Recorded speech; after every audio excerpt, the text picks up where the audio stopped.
Subscribe कीजिए learning pharmacy channel को and bell icon को दबाइए लेटेस्ट फार्मेसी वीडियो सबसे पहले देखने के लिए। हेलो फ्रेंड्स, आज की इस वीडियो में हम कवर करेंगे G pharmacy second year environmental education and disaster management के एमसीक्यू, जहां पर हम कवर करेंगे question number 1 to 10 with complete explanation आपको समझाएंगे। देखिए, क्वेश्चन में आपसे पूछा है कि इंडियन कोस्ट लाइन क्या होता है? जो हमारी तटीय तट होते हैं, जो समुद्र के पास प्रेजेंट होते हैं तट, तो उनका इंडियन कोस्ट लाइन का कितना एरिया इसमें से किलोमीटर में बताया। देखिए कितना एरिया वनरेबल है। डिजास्टर्स का मतलब वहाँ जो प्राकृतिक आपदाएं होती हैं वो आने का खतरा होता है, इसमें से कितने किलोमीटर एरिया को। तो आंसर इसका देखिए ऑप्शन ए, तो 5700 किलोमीटर, 5700 किलोमीटर एरिया। इतना एरिया जो है इंडियन कोस्ट लाइन का वो प्रोन है, डिजास्टर प्रोन है, मतलब वहाँ अलग अलग तरह की प्राकृतिक आपदाएं आती रहती हैं। देखिए टोटल कोस्ट लाइन एरिया जो है, टोटल जो तटीय हमारा एरिया है वो है 7516 किलोमीटर का, जिसमें से देखिए इतना ज़्यादा एरिया जो है ये प्राकृतिक आपदाएं आने का इसमें खतरा होता है। ये जो एरिया होता है इसमें किस तरह की प्राकृतिक आपदाएं आ सकती है, किस तरह की जो नेचुरल कैलामिटीज़ होती हैं, जैसे साइक्लोन्स आने का खतरा होता है, सुनामी आने का खतरा होता है। इन तरह के जो तट होते हैं तो ये हमेशा ही अलर्ट रहते हैं। यहाँ हमेशा ही सेनाएं भी अलर्ट रहती है, हमारी जो आर्मी होती है वो, जो नेवी होती है वो, ताकि किसी भी तरह की ऐसी कंडीशन जो है उससे डील किया जा सके। फिर देखिए 68% जो टोटल कल्टिवेबल एरिया ऐसा एरिया जहाँ पर खेती होती है, तो 68% पूरा ही जो एरिया है वो वनरेबल होता है, वहाँ खतरा होता है बाढ़ आने का, ड्रॉचेज आने का। इस तरह की ड्रॉचेज भी आती हैं। और हिली एरियाज जो होते हैं वो रिस्क पे होते हैं। लैंडस्लाइड भूस्खलन कहते हैं। देखिए इस तरह से जो लैंड गिरने लगते हैं, एंड ये एवलांचेस इसको कहते हैं, जहाँ पर स्नोज जो हैं वो इस तरह से गिरने लगती हैं। तो ये देखिए इतना सारा खतरा होता है। अलग अलग तरह की नेचुरल कैलामिटीज़ होती हैं जिनका खतरा बना रहता है।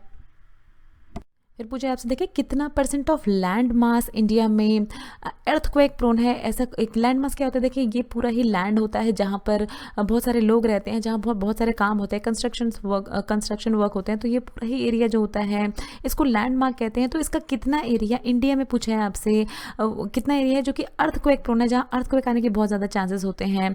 तो अलग अलग परसेंटेज में आपसे पूछा गया। देखिए आंसर है इसका option D, around 58% of India का लैंड मार्क जो है वो अर्थक्वेक प्रोन है। अर्थक्वेक आने के बहुत ज़्यादा चांसेस होते हैं। 58.5% देखिए ये एरिया है।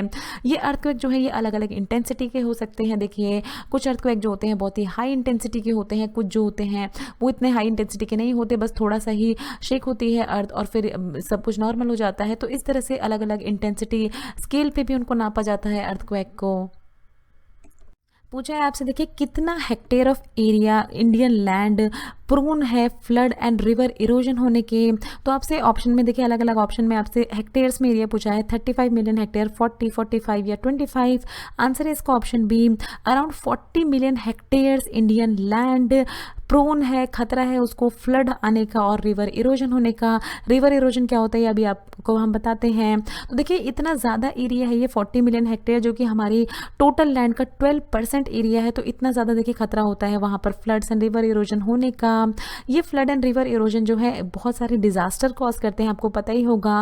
ह्यूमन लाइफ सफ़र होती है, एनिमल लाइफ सफ़र होती है, वेजिटेशन जो खेती और व्यापार होता है वो भी सफ़र होता है इस तरह की फ्लड एंड रिवर इरोजन से।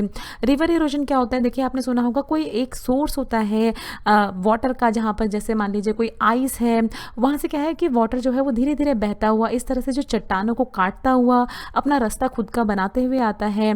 तो उसको कहते हैं हम रिवर इरोजन, मतलब रिवर ने अपना खुद का रास्ता बना लिया है, खुद का पाथ बना लिया है, जो रॉकी माउंटेन्स होते हैं उसको कट करके। पूछा है आपसे, देखिए नेशनल डिजास्टर मैनेजमेंट अथॉरिटी इसमें से कौन से ईयर में बनाई गई थी? 2005, 2006, 7 या 8। आंसर है इसका ऑप्शन ए, 2005 में बनाया गया था। देखिए national disaster management authority, NDMA भी इसको कहते हैं।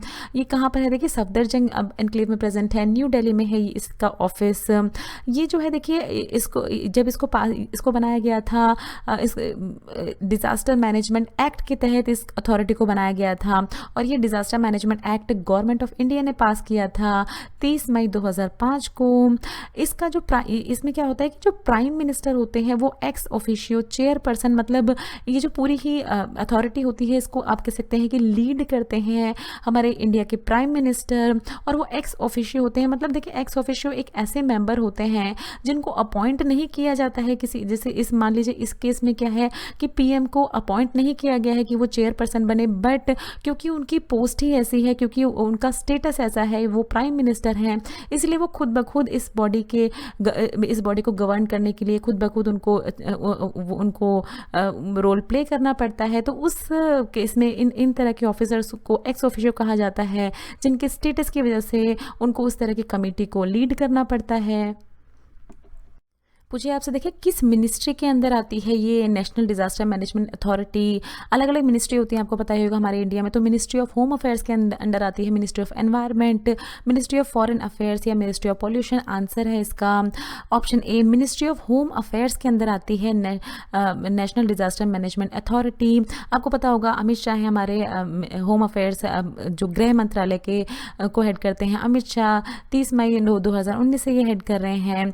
तो इसमें क्या होता है, देखिए इनका प्राइमरी ऑब्जेक्टिव क्या होता है इस नेशनल डिजास्टर मैनेजमेंट अथॉरिटी का, कि ये कोऑर्डिनेट करते हैं रिस्पांस को जो नेचुरल एंड मैन-मेड डिजास्टर के होते हैं। मतलब अलग अलग लेवल पे, देखिए अलग अलग डिस्ट्रिक्ट लेवल पे अगर हम इनकी बात करें, जो गृह मंत्रालय होते हैं तो वो अलग अलग स्टेट्स के जो चीफ मिनिस्टर होते हैं, मुख्यमंत्री होते हैं, उनसे समय समय पर कोऑर्डिनेट करते रहते हैं। अगर किसी तरह की डिजास्टर आने से पहले उसको कैसे रोका जाए, किस तरह से जो जान को बचाया जाए, ह्यूमन बींग्स की, एनिमल्स की, जो इंसान होते हैं उनको कैसे किस तरह से रेस्क्यू किया जाए। तो अलग अलग तरह से ये देखिए कोऑर्डिनेट करते हैं आपस में, ये इनका काम होता है। देखिए इन तरह की मिनिस्ट्री में जो लोग काम करते हैं उनका। पूछे आपसे, देखिए कौन हेड करता है नेशनल क्राइसिस मैनेजमेंट कमेटी को। Prime minister, cabinet secretary, president या मिनिस्ट्री ऑफ एनवायरनमेंट। आंसर है इसका option B cabinet secretary head करते हैं देखिए नेशनल क्राइसिस मैनेजमेंट कमेटी को। कैबिनेट सेक्रेटरी है उनको, देखिए कैबिनेट के सेक्रेटरी को हाईएस्ट एग्जीक्यूटिव ऑफिसर भी कहा जाता है। अभी जो हमारे करंट कैबिनेट सेक्रेटरी हैं राजीव गौबा, इनका नाम भी आपको पता होना चाहिए। देखिए जो कि 30 अगस्त 2019 से उन्होंने अपना ये पद जो है ये संभाला हुआ है। ये फिर देखिए ये नेशनल क्राइसिस मैनेजमेंट अथॉरिटी क्या है, ये गवर्नमेंट ऑफ इंडिया के द्वारा सेटअप की जाती है। नेचुरल कैलामिटी जो प्राकृतिक आपदाएं होती हैं उनसे निजात पाने के लिए, उनसे लड़ने के लिए, ताकि उस समय जो भी अगर किसी भी तरह की प्राकृतिक आपदाएं आती हैं, नेचुरल कैलामिटीज़ आती हैं, तो आपने देखा होगा एनडीआरएफ की टीम्स जो है अलग अलग जगह पे जाके रेस्क्यू करती हैं लोगों को। जिस जगह पे लोग फंसे होते हैं उनको खाना भी प्रोवाइड करती है या उनको उस जगह से निकाल के लाने का काम करती है। तो ये सारा ही काम जो है देखिए ये करा जाता है नेशनल क्राइसिस मैनेजमेंट कमेटी के अंडर, ये सारा ही काम किया जाता है। पूछे आपसे, देखिए उस मैनुअल को क्या कहा जाता है जिसमें स्टेट जो होते हैं अलग अलग स्टेट, उसमें ऑफिसर्स को डिफाइन किए जाते हैं अलग अलग रोल नेचुरल डिजास्टर से डील करने के लिए। स्टेट प्रोटेक्शन मैनुअल कहा जाता है, state disaster manual, state environmental protection manual या स्टेट रिलीफ मैनुअल। आंसर है इसका option D state relief manual कहा जाता है उस मैनुअल को जहाँ पर स्टेट में अलग अलग ऑफिसर्स को रोल दिए जाते हैं कि किस तरह से देखिए डील करना है, किस तरह से जो नेचुरल डिजास्टर्स होते हैं उसमें किस तरह से उनका रोल होगा, उनको क्या करना है। तो देखिए कुछ ऑफिसर जो होते हैं वो काम करते हैं कि वो टीम्स भेजते हैं कि लोगों को रेस्क्यू किया जाए वहाँ से जहाँ पर भी इस तरह की कैलामिटी आई है, इस तरह की आपदा आई है। कुछ ऑफिसर जो होते हैं वो फूड पाउचेस जो हैं वो प्रोवाइड करते हैं, खाना पहुँचाते हैं लोगों को। कुछ ऑफिसर जो होते हैं देखिए वो एम्बुलेंस जैसी फैसिलिटी जो है वो प्रोवाइड करवाते हैं, ताकि अगर किसी तरह की मेडिकल ट्रीटमेंट की उनको ज़रूरत हो तो प्रोवाइड की जा सके। तो इसी तरह से अलग अलग रोल डिफाइन किए जाते हैं, क्योंकि अगर अलग अलग रोल होंगे तभी वो अपना काम अच्छे से कर पाएंगे अलग अलग जगहों पे। और इस तरह की मैनुअल जो है देखिए इसको रिव्यू किया जाता है, इसको अपडेट किया जाता है समय समय पे। पूछे आपसे, देखिए किसने रिलीज किया पहला डिजास्टर मैनेजमेंट प्लान इंडिया में। नरेंद्र मोदी ने, अटल बिहारी वाजपेयी ने, मनमोहन सिंह या एचडी देवगौड़ा। आंसर है इसका ऑप्शन ए नरेंद्र मोदी ने देखिए रिलीज किया first disaster management plan India में। और उन्होंने कब किया था देखिए 2016 जब ये प्राइम मिनिस्टर इलेक्ट होकर आए थे, तो 1 जून 2016 में इन्होंने इस तरह का प्लान रिलीज किया था। इस प्लान में क्या किया था देखिए एक तरह का फ्रेमवर्क, एक तरह का ये मापदंड बनाया जाता है जिसमें उसमें गवर्नमेंट की जो अलग गवर्नमेंट एजेंसीज होती हैं उनको डायरेक्शन की दी जाती है कि किस तरह से नेचुरल डिज़ास्टर से वो डील करें, किस तरह से उसको होने से रोके, किस तरह से वहाँ से लोगों को पहले ही निकाल दें अगर इस तरह की कोई डिज़ास्टर आने वाली है तो। मिटिगेशन मतलब क्या होता है कि किस तरह से उसकी सीवियरिटी को कम करे। कुछ ऐसे डिज़ास्टर होती हैं जो प्रेडिक्टेबल नहीं होती, जैसे मान लीजिए अर्थक्वेक हो गया या कुछ भी ऐसा हो गया, तो उसको उसकी जो बहुत ज़्यादा सीवियरिटी है उसको कैसे कम किया जाए उसको कहते हैं मिटिगेशन, और किस तरह से मैनेज किया जाए इन सारे तरह के डिज़ास्टर्स को। तो इसलिए एक तरह का ये मैनेजमेंट प्लान बनाया गया था, 2016 में रिलीज़ किया गया था। पूछे आपसे, देखिए एशियन डिजास्टर प्रिपेयरनेस सेंटर इसमें से कौन से ईयर में इस्टेब्लिश हुआ था? 1980, 1986, 1990 या 1988? आंसर है इसका ऑप्शन बी, 1986 में इस्टेब्लिश किया गया था Asian disaster preparedness centre. Head office इसका बैंकॉक थाईलैंड में है। तो ये आपको ये सब भी पता होना चाहिए, ये सब भी बहुत बार पूछ लेते हैं। इसका बेसिक काम क्या होता है? देखिए एशियन डिजास्टर प्रिपेयरनेस सेंटर का जो भी एशिया पैसिफिक रीजन में जितने भी देश आते हैं उनमें क्या होता है, एक तरह का रेजिलियंस प्रोवाइड करती है इस तरह की ऑर्गेनाइजेशन। रेजिलियंस मीन्स जो क्विक रिकवरी, अगर किसी तरह की डिजास्टर हो गई है, किसी तरह का क्लाइमेट चेंज की वजह से अगर कोई डिजास्टर हुई है, कोई आपदा आई है, तो उसकी क्विक रिकवरी प्रोवाइड करना। क्विक रिकवरी मतलब अगर फंड्स के थ्रू हो तो फंड्स प्रोवाइड करना, अगर ह्यूमन बींग्स की ज़रूरत हो, अगर मीन्स पर्सनल्स की ज़रूरत हो तो उनको भेजना वहाँ पर। तो इस तरह के काम करती है। देखिए इस तरह की एशियन डिजास्टर प्रिपेयरनेस सेंटर में इस तरह के काम होते हैं। पूछे आपसे, देखिए national institute of disaster management इनमें से कहाँ लोकेटेड है? कानपुर में, बेंगलुरु में, मुंबई में या न्यू दिल्ली में? आंसर है इसका ऑप्शन डी, न्यू दिल्ली में लोकेटेड है national institute of disaster management. ये भी देखिए मिनिस्ट्री ऑफ होम अफेयर्स के अंडर आता है। इसमें क्या किया जाता है? बेसिकली देखिए लोगों को अपॉइंट किया जाता है और उनको ट्रेनिंग दी जाती है। ट्रेनिंग क्योंकि देखिए जैसे कि आपको पता है कि जो नेचुरल डिजास्टर, जो प्राकृतिक आपदाएं होती हैं वो बहुत ही जल्दी आती हैं और उसके आने के बाद इतना टाइम नहीं होता है कि अलग अलग लोगों को अलग अलग जगह भेजा जाए और उनको बताया जाए। तो इनको पहले से ही देखिए तैयार कर दिया जाता है अब इस पूरी टीम को, ताकि अब अगर जब भी किसी तरह की इस तरह की आपदा आए तो इनको पता हो कि इनको क्या करना है, ये कंफ्यूज ना हो और फटाफट उस जगह पे पहुंच जाएं जो भी इनको काम आता है उसको करने के लिए। ये जो है देखिए ये national institute of disaster management ये कंस्टिट्यूट हुआ था एक्ट ऑफ पार्लियामेंट के तहत 1995 में।